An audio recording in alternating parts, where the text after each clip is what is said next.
Ethan Cross stood in the center of a wide, circular hall, his hands bound with glowing cuffs. The floor was made of polished black stone that reflected the tall shapes of the alien women standing above him. The tribunal chamber felt like a place from another world, because it was. Glowing blue pillars rose high into the ceiling. Casting cold light over the crowd, dozens of female aliens watched from tiered balconies, their silver eyes unblinking. Some whispered to each other in their language, others stared at him like a hunter watching prey. Ethan had been captured 3 nights ago, caught near the ruins of a war front where humans were not allowed. He had been searching for missing soldiers, but the alien patrol found him first. They called him a trespasser, a spy, an enemy who dared to walk in their sacred lands. Now he was here, in the heart of their capital city, surrounded by beings who saw humans as weak and reckless. The head judge, a towering alien woman with long black hair and skin like pale stone, sat on a high throne. Her voice echoed when she spoke, each word sharp and heavy. Ethan could not understand the language fully, but certain words stood out. He caught guilty, punishment, and ritual. His translator earpiece was damaged, still buzzing from when he was captured. Every few seconds, it spat out broken phrases.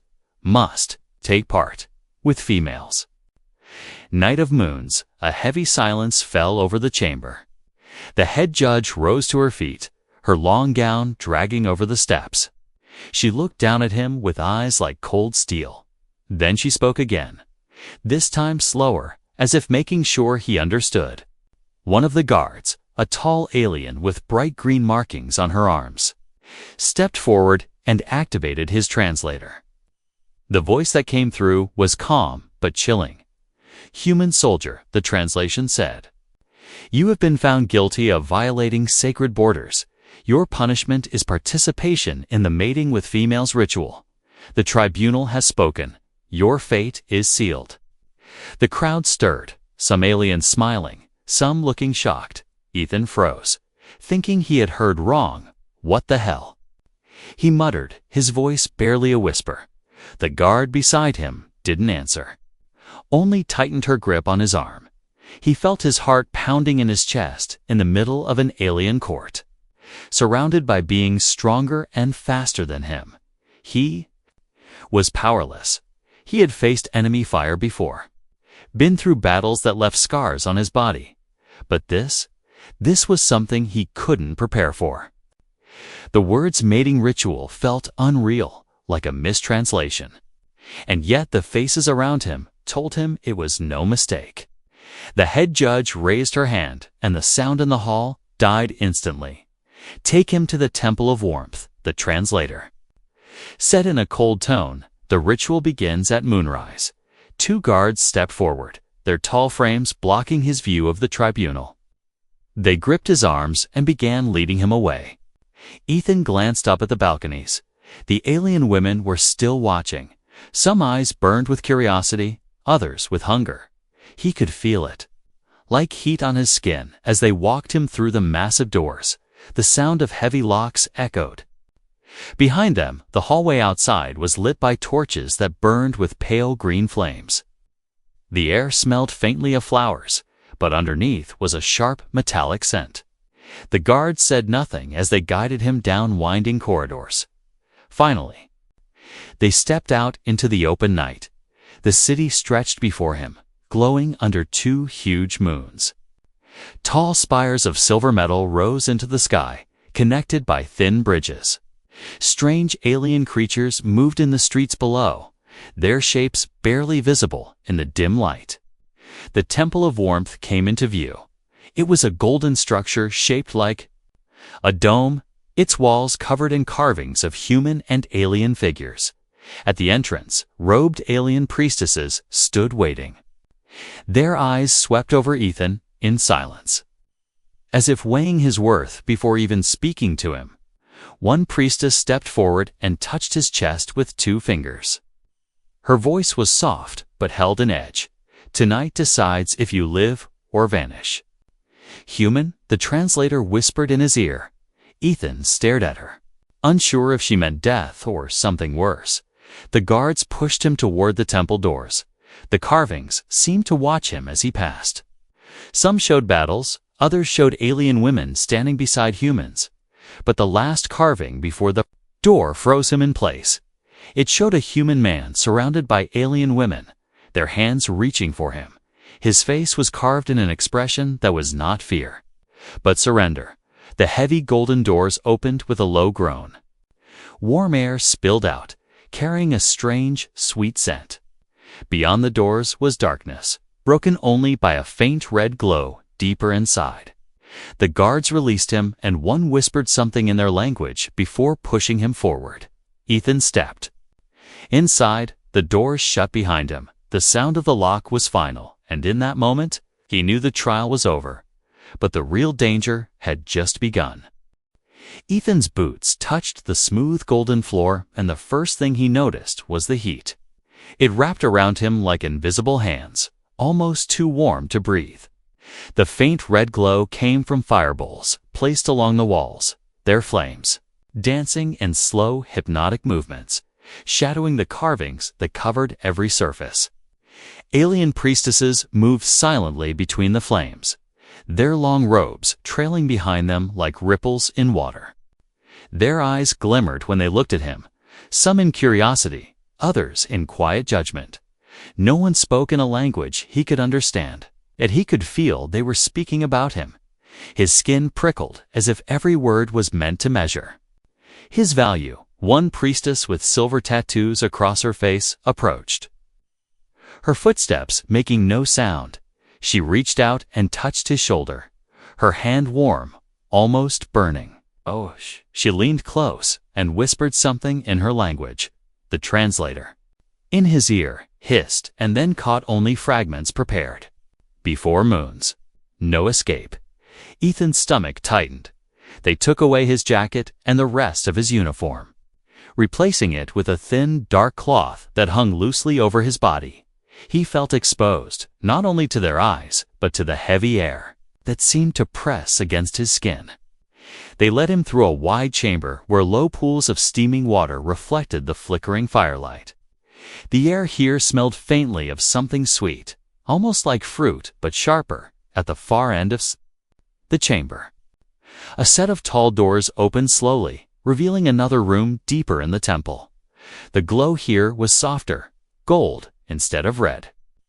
The walls curved inward, like a nest, and in the center stood a circular platform covered with strange fabric that shimmered. Like liquid, alien women were already there. Tall, graceful, their shapes casting long shadows across the floor. They watched him in silence, their eyes unblinking. The closest one stepped forward. She had dark bronze skin, hair like flowing silver, and eyes that glowed faintly in the low light. She moved around him slowly, studying him as if he were an artifact from another world. Her voice was soft when she finally spoke.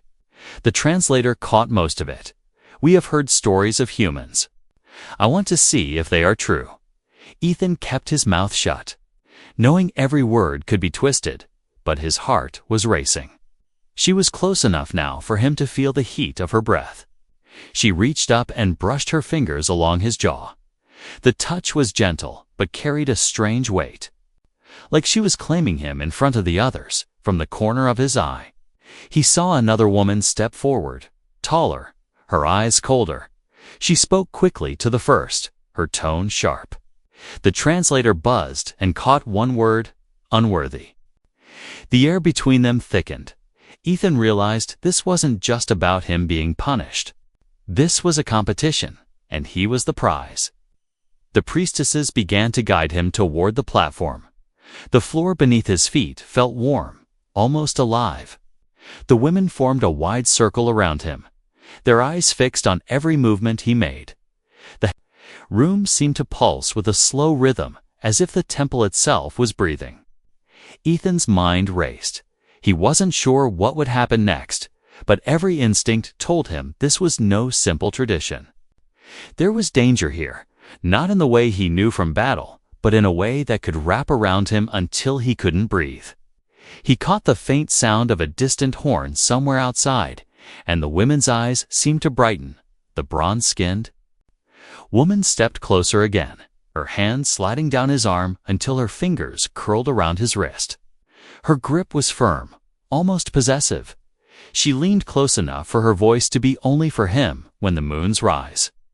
"You belong to us," she said through the translator. The others moved in, their eyes glowing faintly in the shifting light. And as the sound of the horn faded, Ethan felt the walls closing in. Not from stone or steel, but from the women themselves. Ethan stood still as the circle of alien women tightened around him, their footsteps barely making a sound on the warm floor. The air felt heavy, thick with a scent that made his chest feel tight. It wasn't unpleasant, but it was strong, almost pulling at his thoughts. He tried to focus, to remember his training, but every second here felt like he was drifting into unfamiliar territory. One woman broke from the circle and approached him directly. She was different from the others, her movements slower, more deliberate, her skin a pale shade of blue that shimmered under the golden light. Her eyes, wide and silver, seemed to search every line of his face. When she finally spoke, the translator caught her words clearly. "I am Kyrene, first daughter of the matriarch. I will begin the trial of union." Her voice was calm, but it carried a strange weight that made the others step back slightly. Ethan felt his pulse quicken. He didn't fully understand what the trial meant, but the way the others watched told him it was something important. Kyrene reached up, her fingers brushing the side of his face.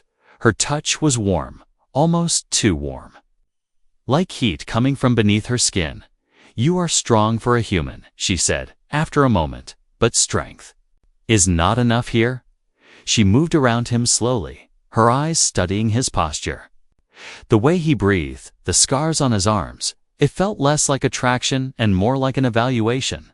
The other women whispered to each other, their voices low and sharp. Ethan caught one word through the translator: outsider. It was followed by laughter from two of them, the kind of laughter that wasn't friendly. Kyrene's eyes narrowed slightly, but she didn't respond. Instead, she stepped closer to Ethan again, closing the space between them. "You will follow my lead," she said, her voice quieter now. "If you wish to survive this night." The translator repeated her words in the same calm tone, but Ethan could feel the warning beneath them. She took his hand and led him toward the far side of the room, where a smaller, arched doorway waited. The air beyond it was cooler. Shadows stretching across the walls, the sound of water dripping echoed faintly in the distance. As they entered, Ethan felt the eyes of the other women still on him, like invisible hands pressing at his back. Inside the smaller chamber, the light was dim. Only a few small flames flickering in stone bowls.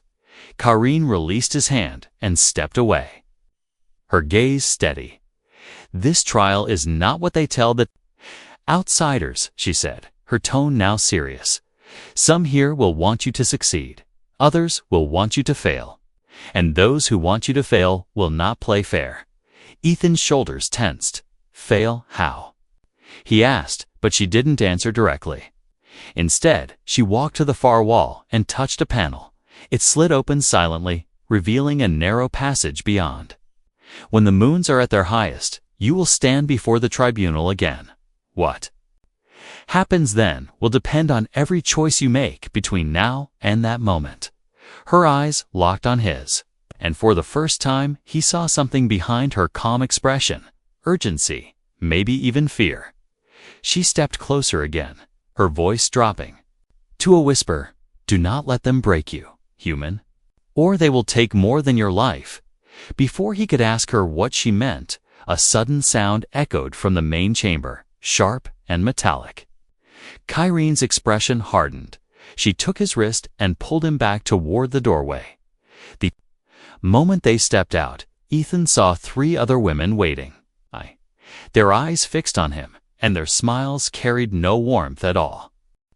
The three alien women stepped forward.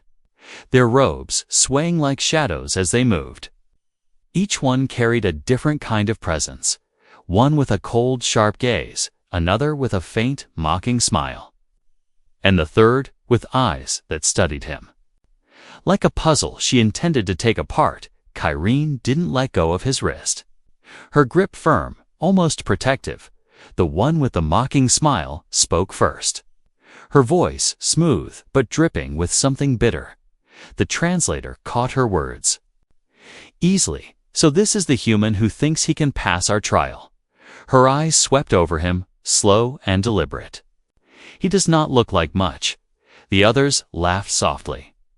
The sound echoing off the golden walls, Kyrene's eyes narrowed. "He has not yet begun," she replied, her tone sharp enough to make the smiles falter for just a moment. But the tension in the room thickened. Ethan could feel it pressing on him from all sides. The air seemed warmer now, heavier. One of the women stepped closer. Her height forcing Ethan to tilt his head up slightly, she moved around him, her long fingers brushing against his arm as though testing the firmness of his muscle.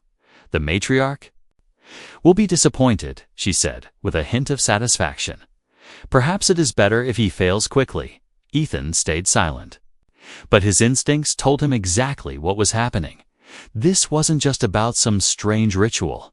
It was a battlefield without weapons, a place where words, glances, and touches were all part of the fight. Later, when Kyrene led him away from the trio, her steps quick and quiet. She didn't speak until they reached another hallway lined with tall, thin windows, the pale light of the twin moons spilling across the floor. "You must understand," she said finally, "this ritual is more than tradition. It is a test for breeding and alliance. If you are chosen, you will be tied to our ruling house. If you fail, you will disappear." Her words sank into him like ice. Disappear didn't sound like exile. It sounded permanent. Kyrene glanced over her shoulder as if making sure they were alone. "Not all the women here want you to succeed," she continued. "Some fear what it would mean if a human proved himself worthy. They will try to make you stumble, or worse, remove you before the trial ends." Ethan's jaw tightened. "Then why help me?" he asked. Kyrene stopped walking, her gaze locking onto his. "Because, if you fail, it will not be you alone who suffers," she said softly.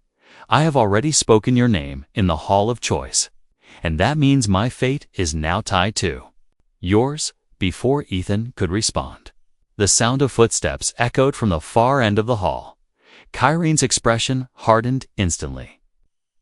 She pulled him through a side passage and into a small, dark room where the scent of burning herbs lingered. Outside, voices passed low, urgent, and in a language his translator could not catch. When the footsteps faded, Kyrene turned back to him, her voice dropping lower. "From this moment on, you must trust no one but me," she said. "Not the priestesses, not the guards, not even the matriarch herself." Her hand lingered on his arm for a brief second before she stepped back. "They will come for you tonight." Ethan's mind raced.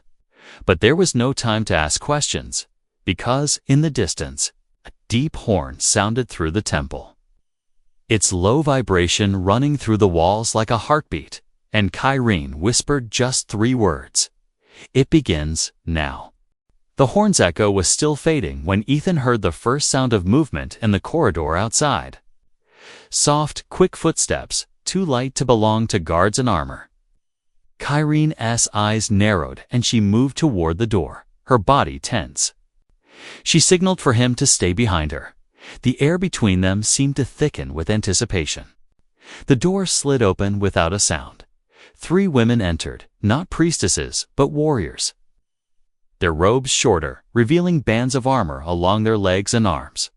They fanned out slowly, their eyes fixed on Ethan, like predators who had found cornered prey. One of them carried a small, flat vial filled with shimmering liquid.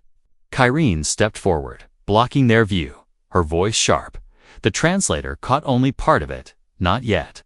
Against the rules, the tallest warrior gave a slow smile. "Rules are for the weak," she replied, her gaze sliding past Kyrene to lock on Ethan. The one with the vial tilted it slightly. The liquid inside catching the light, Ethan didn't know what it was, but every instinct screamed that it wasn't meant to help him. Kyrene moved suddenly, her hand flashing out to grab the warrior's wrist. The vial slipped from her fingers, falling to the floor. It shattered with a soft hiss, releasing a strange mist that curled and disappeared almost instantly. The warriors stared at Kyrene, their smiles gone. "You protect him too much," one of them said. "Perhaps you forget this is a competition." Kyrene's voice was cold when she replied. "Perhaps you forget the matriarch is watching." The warriors backed away slowly, but their eyes promised this wasn't over. When they were gone, Kyrene turned to Ethan. "That was not for killing," she said quietly. "It was for making you fail. Weakening your body before the final night." Ethan clenched his fists. The idea that this trial wasn't only about choice but about survival was sinking in fast. Kyrene motioned for him to follow. Leading him through winding corridors, they entered a wide-open courtyard inside the temple, its floor covered with pale sand that glowed faintly under the twin moons. Dozens of women were already there, standing in small groups, watching him as he entered. Some smiled in ways that made his skin crawl. Others ignored him completely, as if he were already beneath notice. Kyrene guided him to the center. "From here on," she murmured, "every glance, every step will be judged." One woman broke away from the groups and walked toward him, her gown flowing like water. She was tall, with golden eyes that didn't blink. "Human," she said, her voice low. "If you wish to live through this ritual, choose me, and I will make sure the others do not tear you apart." Before Ethan could answer, another voice cut in sharply. "He already has a protector." Kyrene stepped between them, her posture unyielding. The golden-eyed woman smirked. "Then let us see if she can keep him alive until moon's end." The women drifted back into their groups, but Ethan felt their eyes still on him. The night was far from over, and he could tell the real danger wasn't what happened in the open. It was what waited in the shadows between the tests, somewhere. Above, a low drum began to beat slowly, each strike echoing in the still air. Kyrene looked toward the high balcony where the matriarch now stood. Her silver eyes locked on Ethan, and in that moment, he knew the next move would decide whether he made it to the final night or vanished before it came. The slow drum beats grew louder as Kyrene led Ethan through the inner corridors of the temple, each step echoing against the golden walls. The air was warmer now, filled with the same sweet, sharp scent he had noticed earlier. It clung to his skin and made the back of his neck prickle.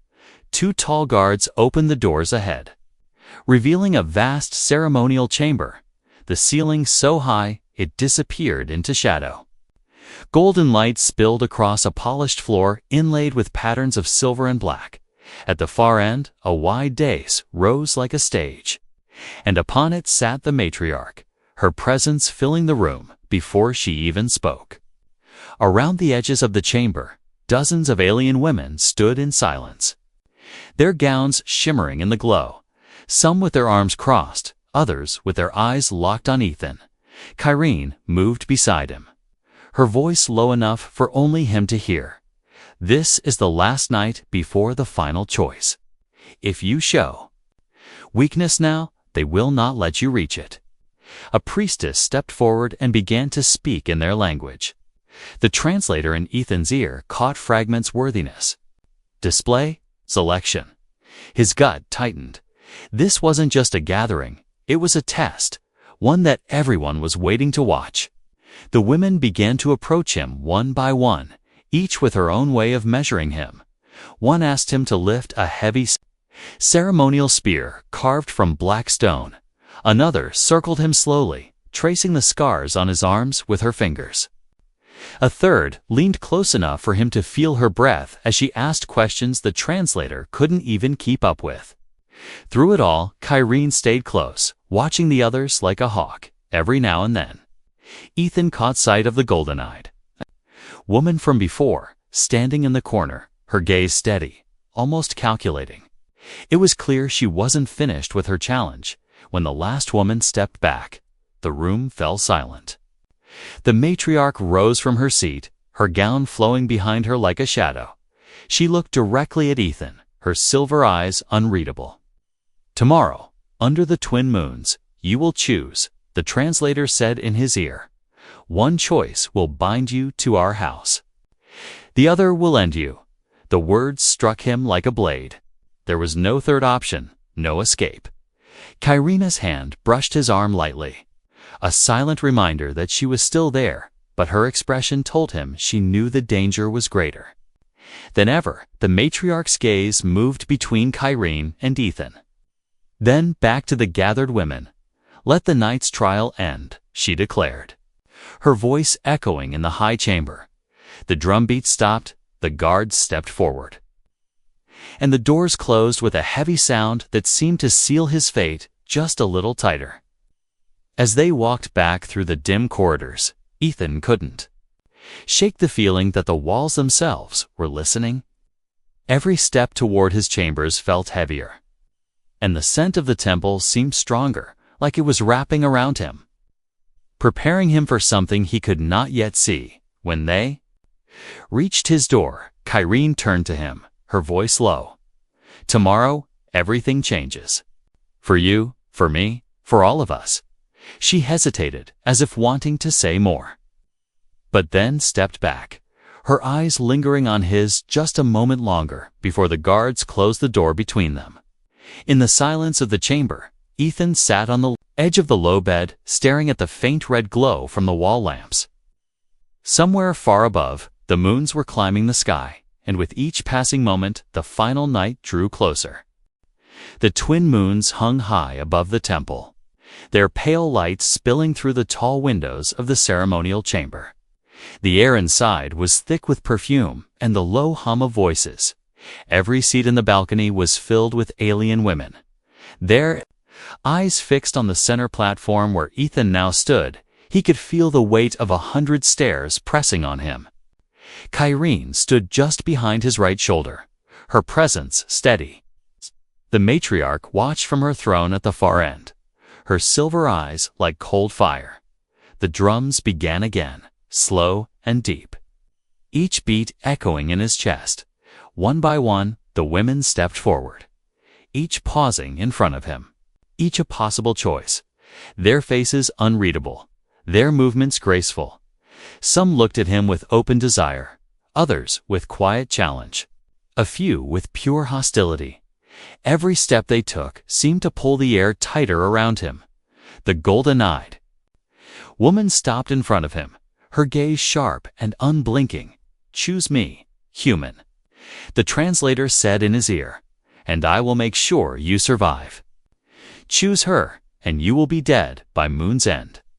Her eyes flicked toward Kyrene before she stepped back into the circle. Kyrene's hand brushed his arm lightly. Not a push, not a pull, just a reminder that she was still there. But when he glanced at her, she didn't speak. She only held his gaze, her expression calm, but her eyes carrying something deeper. Trust. The matriarch rose from her throne, her voice cutting through the silence. "Make your choice." The translator whispered in his ear. The room seemed to hold its breath. Ethan looked at the faces around him, each one a different path, a different fate. The weight of the moment pressed down like a physical force. Then his eyes returned to Kyrene, the one who had risked herself for him, who had warned him, who had tied her fate to his without hesitation. He stepped toward her, the sound of his boots on the polished floor loud in the silence. He stopped in front of her, meeting her eyes. "I choose Kyrene," he said, the translator repeating his words in their language. Gasps rippled through the crowd, some faces lit with approval, others darkened with anger. The golden-eyed woman's lips curled into something between a smirk and a snarl. The matriarch's expression remained unreadable for a long moment. Then she raised her hand for silence. "By the law of the tribunal," the translator said in Ethan's ear, "you are no longer a prisoner. You are first consort of the house." The guards who once restrained him now stepped back and bowed. Kyrene lowered her head slightly, a sign of respect that made the crowd murmur again. Ethan stood tall beside her, but his thoughts were already racing. The danger wasn't over. It had only changed shape in the shadows of the balconies. He saw the golden-eyed woman watching him with the same cold focus, and in that moment he knew this was only the beginning of a far greater game. The drums struck one final beat. The chamber doors swung open to the night air, and under the twin moons Ethan walked forward with Kyrene at his side, into a future that was equal parts honor, danger, and the unknown.